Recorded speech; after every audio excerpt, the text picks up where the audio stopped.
L'art naïf est un art individualiste et spontané. Il n'obéit à aucune règle et aucun diktat. Il est l'expression privilégiée des autodidactes, lesquels nous donnent la vision pure d'une âme, non corrompue par les habiletés d'une civilisation frelatée. Art éminemment populaire, puisqu'il attire les foules, il reste suspect aux pontifes officiels. Le palais, réalisé en 1880 par le facteur Cheval, à Haute-Rive, est le symbole à la fois de ce triomphe et de cette indignité. Alors, mesdames, messieurs, vous savez que le Palais idéal est l'œuvre du facteur Ferdinand Cheval, qui a construit cet édifice en 33 ans, tout en parcourant ses 32 km de tournée de facteur à pied tous les jours, même le dimanche à l'époque, même les jours fériés. Et ce facteur revenait chaque soir de ses tournées chargé de vin à 30 kg de pierre qu'il rapportait soit dans ses poches, soit dans sa sacoche, ou dans sa brouette de travail. Le facteur Cheval, c'est l'exemple type de l'architecte naïf. Ce que disait Malraux d'ailleurs, la seule architecture naïve peut-être au monde. Il a effectivement, lui aussi, en autodidacte, il a créé un univers extraordinaire fait de rêves, d'un syncrétisme de toutes sortes de civilisations qu'il avait connues à travers une culture orale ou à travers des gravures de magazines ou des photos trouvées par hasard dans les journaux. Mais l'artiste naïf ne part pas de rien. Non, il part de ses obsessions propres. Par exemple, il y a un thème du tombeau chez Cheval.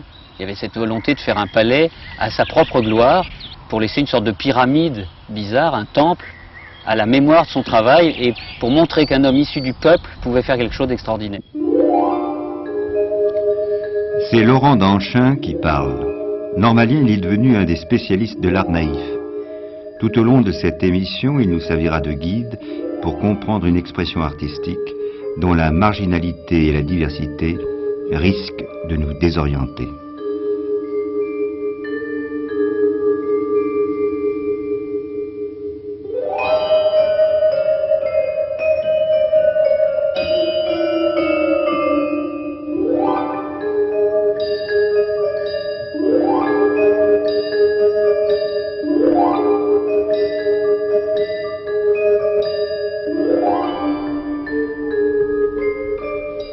Madame Savel, vous êtes l'arrière-petite-fille du facteur. Je suis l'arrière-petite-fille du facteur Cheval. Oui, vous ne l'avez pas connu, bien sûr. Je ne l'ai pas connu, non, parce qu'il est mort en 21 et je suis... Non, 24 et je suis née en 21. Alors j'étais trop jeune et je ne l'ai jamais vu. Mais peut-être on vous en a parlé. On m'en a parlé, puis alors surtout ces dernières années, on en a beaucoup parlé, parce qu'étant toute jeune, on n'en a pas tellement parlé dans la famille. Oui. Au fond, la famille ne s'intéressait pas tellement à Moi l'œuvre j'ai du l'impression que la facteur. famille ne s'intéressait pas tellement, parce que pour eux c'était quelque chose de peut-être un peu banal. Il a mis du temps à être connu, parce que même récemment, en fait, la Commission supérieure des monuments historiques ne voulait pas le classer. C'est tout à fait exact, et pourtant, de son vivant, le facteur Cheval a été connu. Il a eu des relations tout à fait privilégiées avec beaucoup de spécialistes, d'amateurs d'art, de journalistes, même d'un certain public assez abondant à l'époque. Et pourtant, très récemment, la Commission supérieure des monuments historiques, après les enquêtes faites dans le cadre du recensement, avait donné un avis défavorable au classement de cet édifice, prétendant, si l'on reprend les termes du rapport, qu'il s'agissait d'un amas d'insanité sorti de la cervelle d'un Russe et qu'il ne fallait pas parler de l'or en question. Qu'a fait le ministre? Bien, le ministre en est expliqué devant la commission du Sénat, à la demande du sénateur Vénirion, et il a bien expliqué qu'il s'agissait d'une œuvre majeure. Il a même dit que si les Américains l'avaient chez eux, ils y courraient. Et il a fini par dire à la Commission supérieure des monuments historiques, qui a une voix consultative sur ce sujet, il leur a dit tout simplement, je ne vous demande pas votre avis, je vous demande le classement.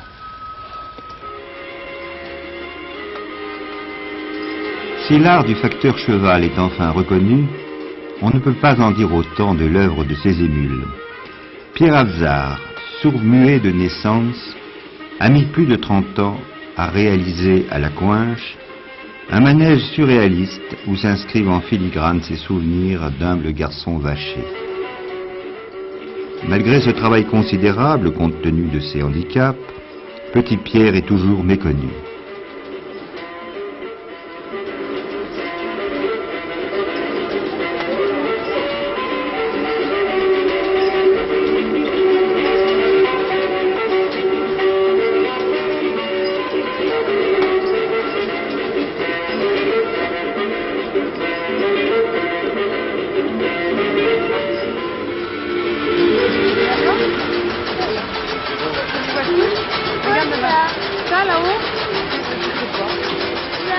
là, le monsieur, là. Pourquoi? Pourquoi? C'est par là qu'il faut regarder. Regarde le monsieur là. Derrière. Oh, regarde le manège pareil.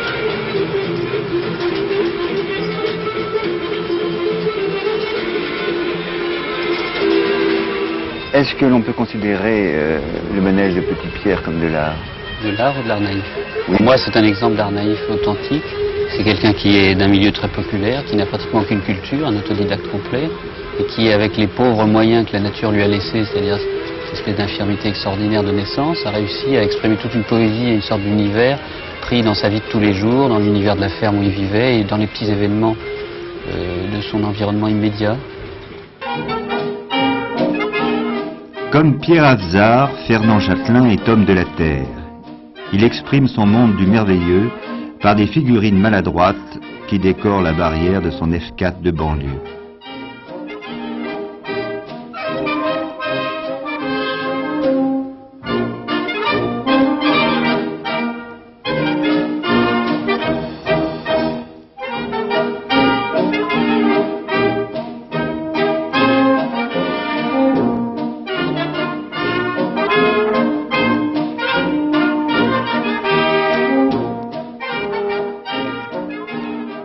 J'étais à la retraite.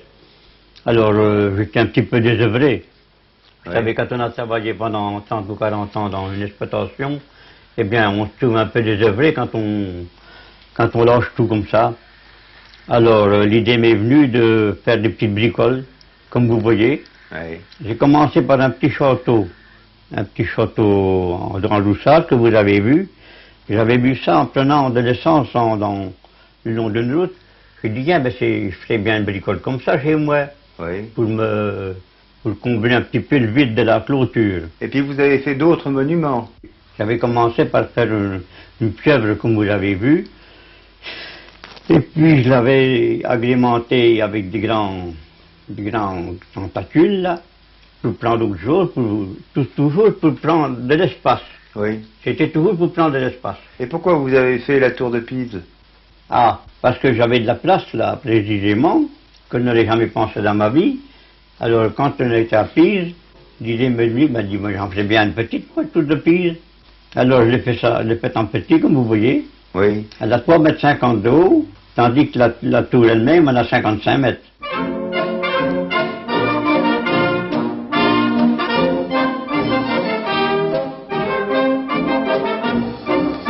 Et Venise? Ah ben Venise, nous sommes partis vers Venise, bon. Alors j'ai dit, ben, pour que l'on prépare des Venise chez nous avec du formica, je ferais bien des gondoles, moi.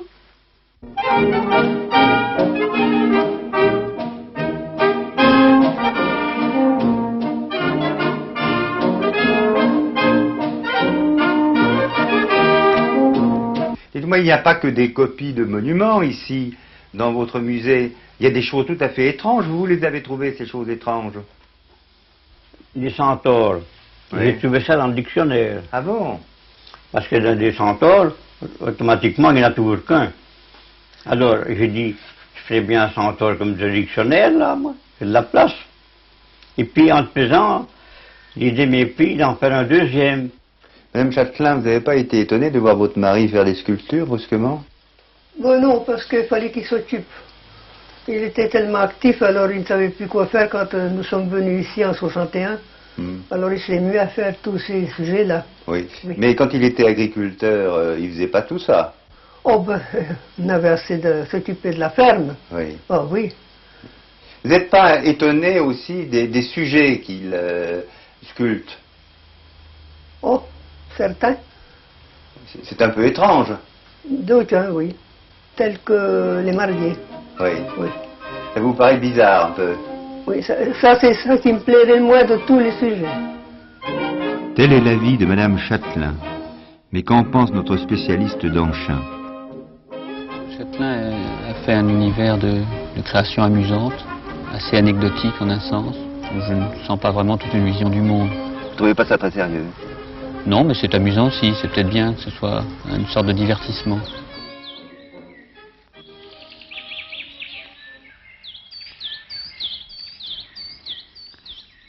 Les naïfs se succèdent et ne se ressemblent pas. Châtelain est la modestie même.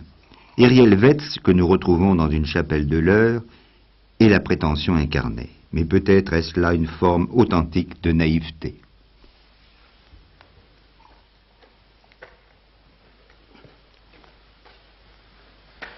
Ça vous semble peut-être bizarre, mais j'ai fait mon tombeau pour meubler un peu la chapelle. Hériel Wetz, vous avez fait tous les métiers. J'ai fait cordonnier comme mon père. Et après, je me suis mis marchand de chaussures. Et puis, je me suis mis aussi à faire des rideaux réclames dans les cinémas. Alors après, j'ai monté le restaurant. Et alors là, pendant 30 ans, j'ai fait le cuisinier à tenir le restaurant. Oui. Et c'est encore ce qui m'a plu le mieux. Oui, et pendant tout ce temps, vous faisiez de la peinture? Ah ben, j'ai toujours fait de la peinture. Dès l'enfance? Oui, toujours. Alors au bout de 50 ans, si on ne commence pas à peindre bien... Hein. Mais vous n'aviez pas été à l'école? Non, je suis un autodidacte dans la peinture. Et vous prétendez néanmoins très bien peindre? Ma foi, ce que je peins, ça me plaît, et ça plaît beaucoup aussi. Vous pensez être un grand peintre à côté de tout ce qui se fait aujourd'hui? Pas plus petit que les autres. Et vous n'êtes pas contenté de peindre des tableaux? Vous avez fait une chapelle aussi? C'est pas que je cherchais une chapelle, mais un jour j'avais vu chapelle à vendre dans un journal. Mais dès que je l'ai vu, cette chapelle tout délabrée, qu'on voyait en travers le toit, je sais pas ce qui m'arrive, je l'achète. Immédiatement, j'ai dit. Je m'en vais faire la chapelle Sixtine là-dedans. Et pourquoi la chapelle Sixtine? Parce que d'un coup d'œil, j'avais vu que ça correspondait à la chapelle Sixtine un peu. Vous la connaissiez, cette chapelle? Je l'avais vue une fois, mais vaguement, comme ça.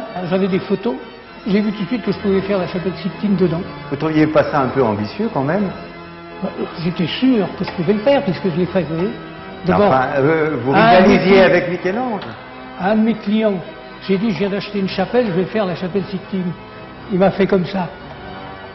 La preuve que je l'ai fait, c'est que j'étais sûr que je pouvais le faire. Dites-moi, quand vous la comparez avec l'original, qu'est-ce que vous pensez? Que la mienne est plus neuve. Ah bon?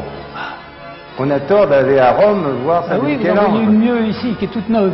D'ailleurs, ils ont dit que, heureusement qu'on avait fait une deuxième chapelle Sixtine, parce que la première, elle s'écroulait, il paraît.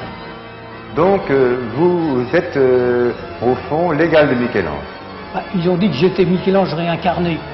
J'ai eu un doute quand même, hein. Dites-moi, dans cette chapelle, vous vous couchez le soir? Oui, je me couche. À la place du cœur, j'ai mis un divan. Et le matin, quand je me réveille, je vois la voûte de la chapelle Sixtine. Formidable.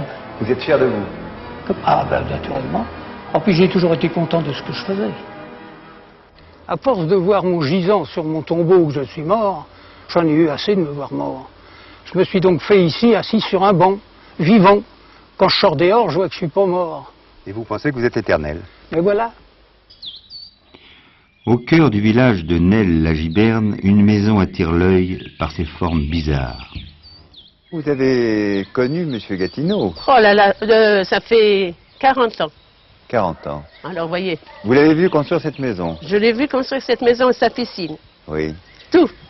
Et son jardin, tout. Et les décorations aussi? Les décorations. Oh, du matin au soir, il était à décorer. Du matin au soir, il était à décorer. Grimper sur les échelles, bâtir sa maison, bâtir tout. Tout a été fait par ses propres mains. Et vous, ça vous étonnait pas ce qu'il faisait? Rien du tout, au contraire, je l'encourageais. Ah oui. Je disais, est-ce que c'est beau ce que tu fais? Oui. C'est merveilleux. Et le reste du village, vous comprenez? Le reste du village, oui, ça l'intéressait, mais il disait que j'étais fou. Aujourd'hui, où est-il? Mais aujourd'hui, il est dans une pension de personnes âgées et qu'il est très très bien. Malheureusement, la maison, elle, n'est pas très bien. Hélas, mon Dieu, il n'a pas pu continuer parce que lorsqu'il est parti, il y a eu du chapardage et tout compagnie. Oui. Alors, au premier étage, les gens se sont introduits. Ah là là, ils ont grimpé par là-haut, par l'escalier. Oui. Ils ont tout massacré. D'ailleurs, vous avez vu dans l'état que c'est. Oui. Et j'ai fait venir les gendarmes plusieurs fois. Oui. Et d'ailleurs, c'est moi qui ai fait construire ce barrage-là, ici, de façon qu'on ne puisse pas rentrer. Mais alors, à l'intérieur, il ne reste plus rien? Il ne reste plus rien. Il ne reste plus rien.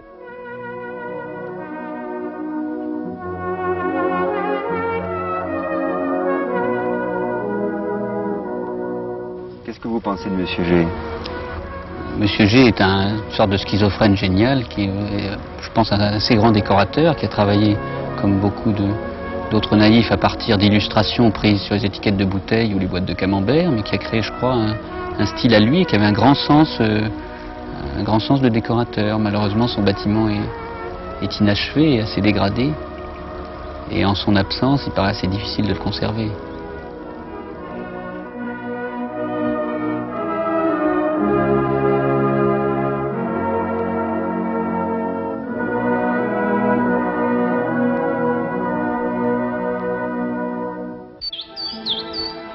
La maison de M. G est solide et carrée comme un blocos. En fait, elle est l'expression de la personnalité de son auteur, un ancien policier. Celle de Chaumont, perdu dans la forêt de Fontainebleau, est légère comme le vent, fluide comme la parole, c'est que son constructeur se veut prophète. Est-ce que votre œuvre délivre un message? Alors, il faut que je réponde. Au début, je faisais des prières pour avoir de l'imagination, je viens de vous le dire. Tous les matins, quand je me lève, je prends une partie d'un univers que j'ai dû perdre dans un autre monde, et je ramène ça à ma pensée comme une pile qu'on va recharger. À partir de ce moment-là, je peux ressusciter les morts, même si vous n'y croyez pas. En tout cas, vous voyez le résultat que ça a donné, vous voyez, mon imagination n'a pas de limite. Voilà, ça c'est pour le côté spirituel, le côté pensée, n'est-ce pas? Bon. Maintenant, pour le corps, qu'il faut traîner, qu'on appelle la bidoche, ça, c'est 2 bouteilles de Porto par semaine, 3 ou 4. J'en bois beaucoup de Porto.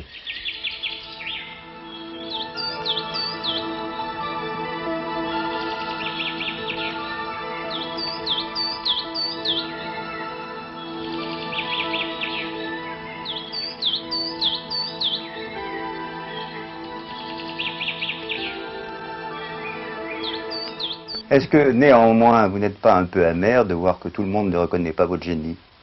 Non, j'ai dépassé ce stade depuis très longtemps. Vous voyez, en ce moment, si nous avions eu des relations plus intimes entre nous, je vous aurais fait photographier des sculptures qui sont très fortes, qui sont mes dernières créations, et c'est ce qui me fait vivre. Je me lève le matin et je fais des choses incroyables. Vous voyez, je crois que j'ai écrit cette nuit, je suis en train de mettre à jour des formes qui n'ont jamais paru sur la Terre, vous voyez, c'est important. J'ai conscience de ce que je suis, j'ai pas ça qu'on me le dise. Quand je fais quelque chose, si je suis sévère pour les autres, je suis très sévère encore beaucoup plus pour moi. Et quand une pièce n'a pas d'âme, je fais tout ce que je peux pour arriver, je ne mange pas ou je travaille indéfiniment pour lui donner une âme.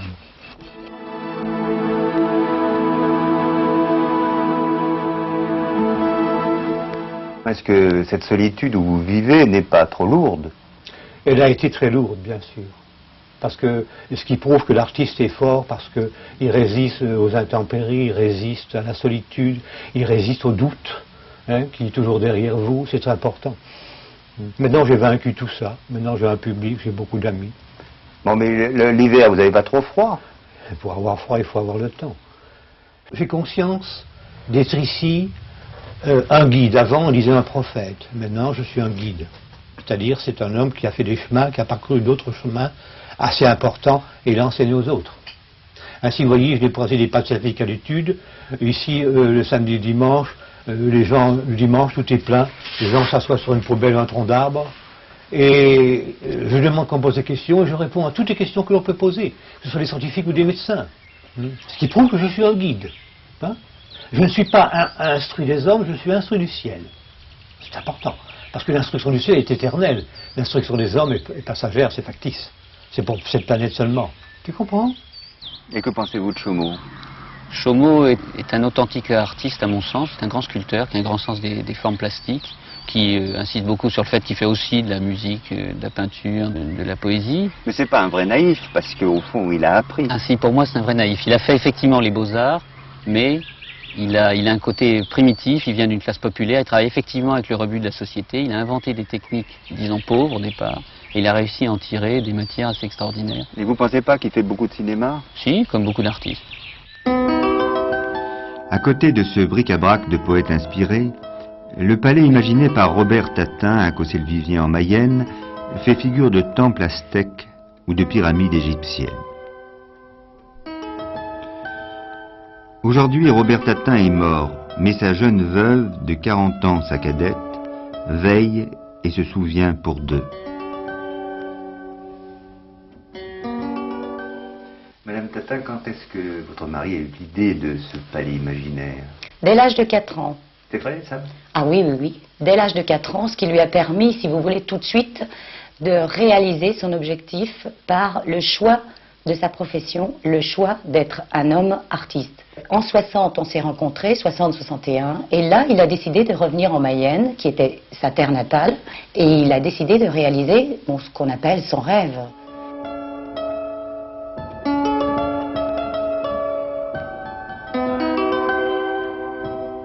Ces statues qu'il a faites ont une signification profonde. Alors, la signification, vous m'avez parlé tout à l'heure du Brésil, et j'y reviens parce que les gens ont tendance à penser que c'est Amérique du Sud, que c'est hindou, que c'est maya, que c'est mexicain, etc. Ça n'a rien à voir du tout.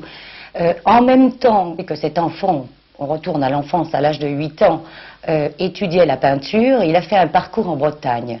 Et les racines sont purement celtiques, à savoir la langue sacrée, qui est la langue symbolique, ce que j'appelle moi la langue universelle, tout bêtement. Mais pourquoi il y a des personnages contemporains comme Picasso, comme Baladon? Ce sont les bornes kilométriques sur son chemin d'homme. Il a fallu qu'il ait des exemples. Il a ses parents génétiques, bien entendu, mais il a les parents philosophiques, il a les parents picturaux. Alors, cette grande allée, c'est son cheminement dans la vie. Exactement. Et puis on arrive dans la maison, et là, c'est l'espèce de temple dans lequel on va retrouver la pensée profonde de l'individu. C'est l'éclatement. C'est le temple dans le sens de l'architecture, mais c'est l'éclatement au sens de l'âme, si vous voulez.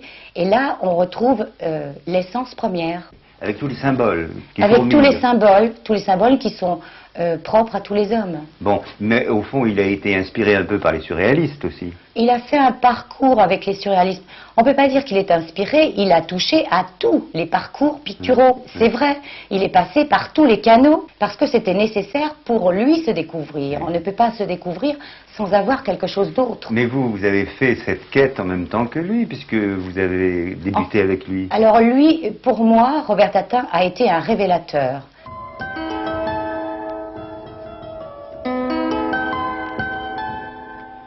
Jean-Pierre Jouve, qui a connu intimement Tatin, témoigne.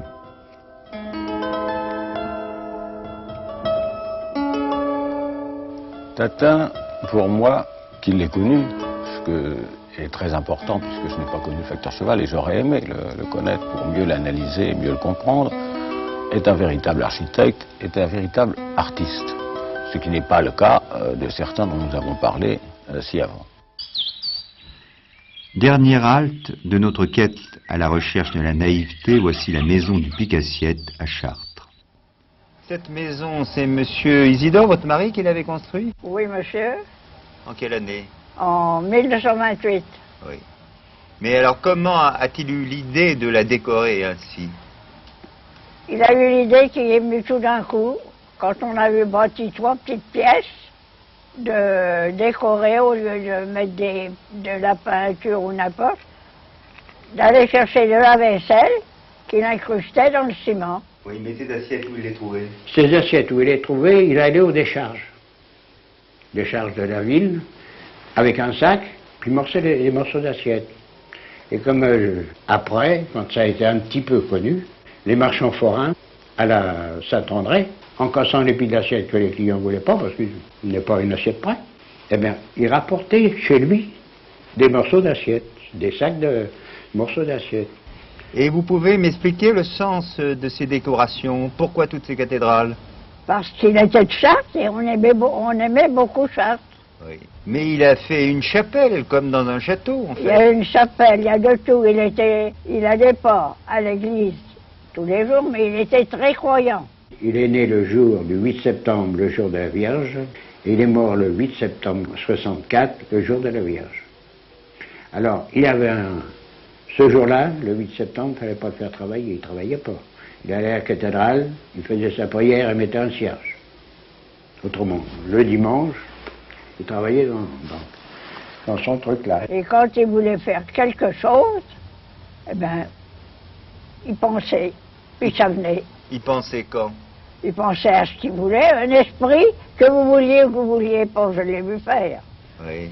Il me disait pas d'avant, je vais faire ci, je vais faire ça. Ça venait comme ça. Et vous, qu'est-ce que vous disiez? Mais ça lui semblait si beau que moi je ne disais rien.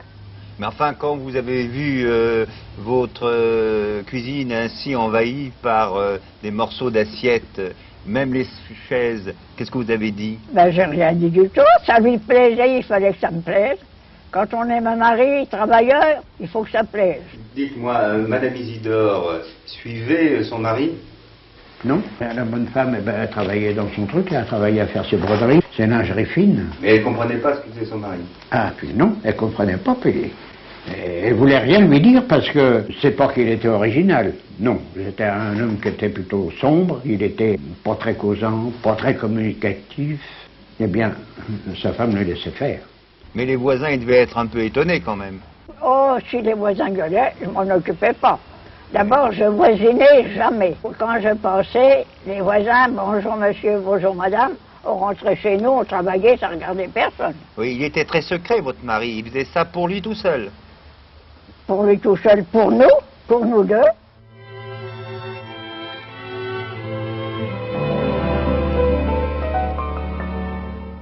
Qu'est-ce que vous pensez du Picassiette? Picassiette est plus qu'un simple bricoleur qui aurait décoré la façade de sa maison. Lui aussi était obsédé par la mort. Lui aussi voulait montrer qu'un homme parti de rien pouvait arriver à la notoriété. Lui aussi voulait représenter une certaine croyance, je crois, très profonde qu'il avait dans des thèmes religieux. Et d'ailleurs, tout son univers est assez austère. Pourquoi vous intéressez-vous tant à l'art naïf? Parce qu'il me semble que ces naïfs-là, qui ne sont pas d'ailleurs la plupart des peintres, alors qu'il y a des peintres naïfs très frelatés, c'est devenu un style de galerie, je crois que ces naïfs-là sont vraiment authentiques. La plupart d'entre eux ont fait ça parce qu'ils ne savaient pas faire autre chose ou faire autrement, mais ils étaient pris par une passion très très forte, et la plupart ont travaillé avec acharnement, malgré les sarcasmes de l'entourage, pendant des années, et ont effectivement abouti à des résultats qui ont fini par créer autour d'eux un public, quelquefois même international.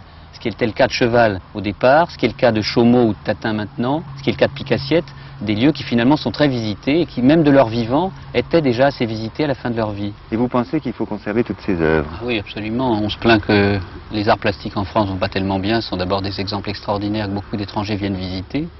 Et d'autre part, c'est une incitation à la création pour n'importe qui, montrant parfois que n'importe qui, à partir de rien, peut faire quelque chose d'extraordinaire par sa passion et sa sensibilité, et en laissant libre cours à son imagination. C'est un stimulant.